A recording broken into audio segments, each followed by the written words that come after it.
Hiya, I'm Mark and I'm one of the learning facilitators here at the Life Rooms, and this is another staying well, staying home, wellbeing video.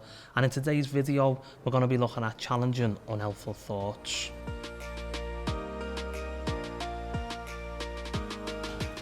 So you might remember in one of our recent videos Tom spoke about anxiety and he spoke about the vicious circle, and part of that video he spoke about challenging unhelpful thoughts. Well, I'd like to explore this concept a little bit further today in this video. For me, challenging unhelpful thoughts is key to me managing my anxiety. I really like to challenge me negative thoughts. I like to reframe them thoughts, and although it's difficult, I try to find some positivity within those negative thoughts. I like to call it playing detective. So what I want you to do is, metaphorically, I want you to take your deerstalker hats and put them on, take your magnifying glasses, and let's start looking at the bigger picture, and we're looking at our challenging, unhelpful thoughts.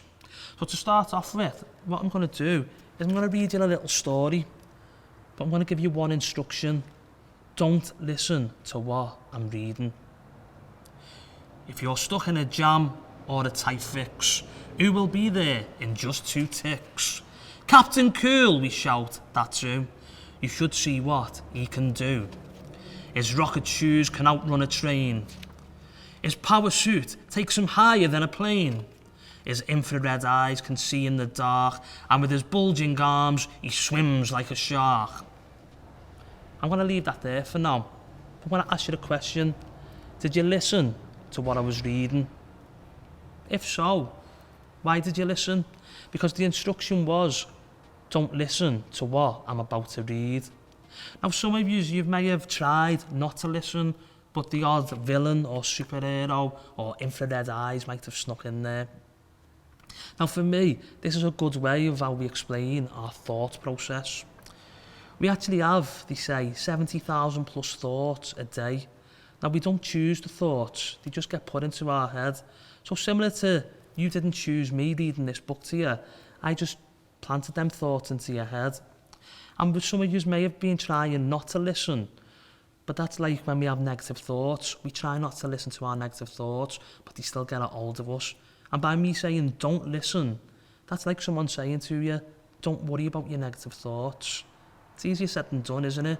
We haven't all just got a switch that we can switch and stop thinking negatively. But with time and practice, I think that we can manage these negative thoughts a lot better.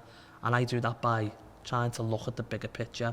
So with that in mind, what I'm going to do, I'm actually going to show you the picture. And I'm going to show you the picture for 30 seconds. And I'm going to give you just one instruction. And that instruction is, don't think of a white polar bear. So you've got 30 seconds, but I don't want you to think of a white polar bear. Now, you might try reframing this picture, looking at the bigger picture, thinking of that concept. You might start focusing on something new. We're about halfway through now, so hopefully you're not thinking of a white polar bear. That's all you've got to do, not think of a white polar bear. And we're about to come to the end now, so hopefully you've stopped thinking of a white polar bear. Okay. Did you think of a white polar bear? I'm guessing you probably did, because it's a bit hard not to when someone's keep on saying white polar bear. But what I'm hoping some of you may have started doing is looking at the bigger picture, starting to reframe that picture maybe. So you may have looked at the polar bear and you may have started to think of a black polar bear maybe. You may have started focusing on the polar bear's nose, or you may have even been focusing on the sea or the iceberg that the polar bear's sitting on. And if you did start doing that with the picture, if you did start looking at the bigger picture and reframing your thoughts around the picture, that's really good. And now what we want you to do is we want you to start doing that with your thoughts and your negative thoughts. We want you to start playing detective. So for me, when playing detective with negative thoughts, I think one of the first things that I like to do is I like to label that negative thought. And there's quite a few types of negative thoughts. So do you catastrophize? Do you think of the worst possible situation and you think that's going to happen? Do you predict the future? Do you say things like, what if this happens and what if that happens? Do you mind read? Do you think that you know what people think about you without any real evidence? Or do you say things like, I should have done this and I should have done that? They're all different types of negative thinking, and I think by categorising them, by labelling them, they're a lot easier to then let go of. I think what we tend to see is we start to then see a pattern with our negative thinking. So you might say to yourself, I what if a lot, or I catastrophise a lot. And as I say, that then makes it easier to let go of that negative thought. And I think that's something that we need to do. Again, it's easier said than done, but try to let go of them negative thoughts. Negative thoughts, they're like bullies, and they want that attention. So by not giving them the attention, you're actually standing up to that bully. You're saying to them, you're not getting a hold of me. So I think that's really important. Now, every good detective, they like to ask questions, don't they? So Sherlock Holmes, he'll ask his suspects and his witnesses a load of questions. So let's start doing that with our negative thoughts. So the first question that I'd probably ask me negative thoughts is, where's my evidence for this thinking? So if I think Joe Bloggs doesn't like me, where's my evidence for that? Has Joe Bloggs ever told me that he doesn't like me? No, he hasn't. So why am I mind reading what Joe Bloggs thinks of me? Another question you might have ask your negative thoughts is, if it was one of your friends and they came to you with these negative thoughts, what advice would you give them? Sometimes we're really good at helping other people with things that they've got going on. So start giving yourself the advice that you'd give friends. Another question that I'd ask myself is, what time frame am I going to be worrying over this negative thought? You know, sometimes we worry about things that in a few months won't matter, in a few weeks won't matter, or even in a few days won't matter. I know myself in the past, I've worried about things that aren't going to matter in 2 or 3 days. So why do I spend so much time and effort worrying about these situations happening? One thing that I try to do is I use visualisation. So I picture my negative thoughts of being leaves.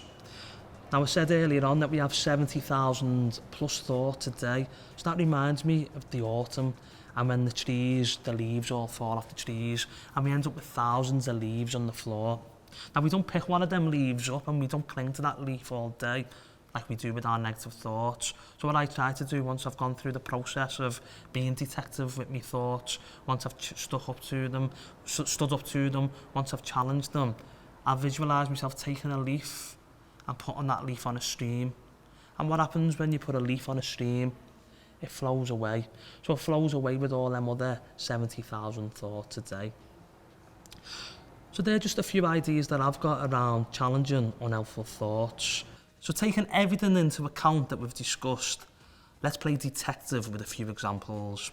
So I mentioned catastrophising, thinking of the worst case possible scenario happening. So an example of that could be you're due to go out with one of your friends and your friend sends you a message saying that they can't make the event that you were going to. Now, when we catastrophise, sometimes we might think the worst possible case scenario. They hate me, they don't want to spend time with me. But let's look at that bigger picture. You know, let's believe what they're saying. It could be that the babysitter's let them down. It could be that there's been a family emergency. But straight away, we always catastrophise and think of that worst possible case scenario. I mentioned mind reading. I mentioned thinking that Joe Bloggs doesn't like us. I don't know why I always pick on Joe Bloggs. But, you know, again, look for your evidence. You know, why do you think this person doesn't like you? And I think also what we've got to remember is if someone doesn't like you, you know, we're not going to get on with everyone in life. There will be people who we get on with and people that we don't get on with. So let's not focus on the negatives. Let's not focus on the person that we don't get on with. Let's focus on the positive relationships. I also mentioned predicting the future. So saying things like, what if this happens and what if that happens? When we what if, we actually stop ourselves from doing things that we might want to do. So an example could be, what if I have a panic attack at the party? By saying, what if we have a panic attack at the party, we might actually stop going to social events. So what I'd like to say is, deal with what if, when, and if it actually happens.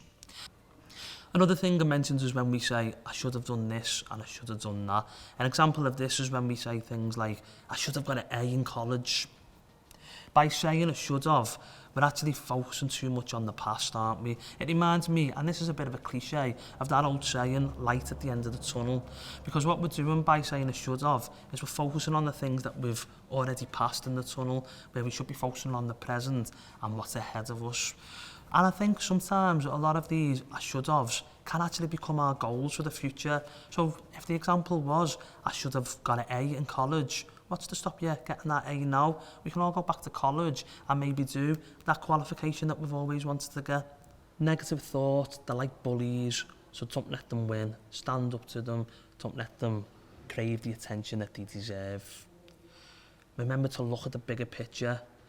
Don't just focus on that white polar bear. There's a whole big picture there. Let's focus on that bigger picture. Let's look for the positives. And remember, let's play detective with your thoughts. Let's start questioning our thoughts. Let's try crack the case with our negative thoughts. And in true Jack and Ori style, I'm going to get back to me book. So bye-bye, everyone. Bye-bye.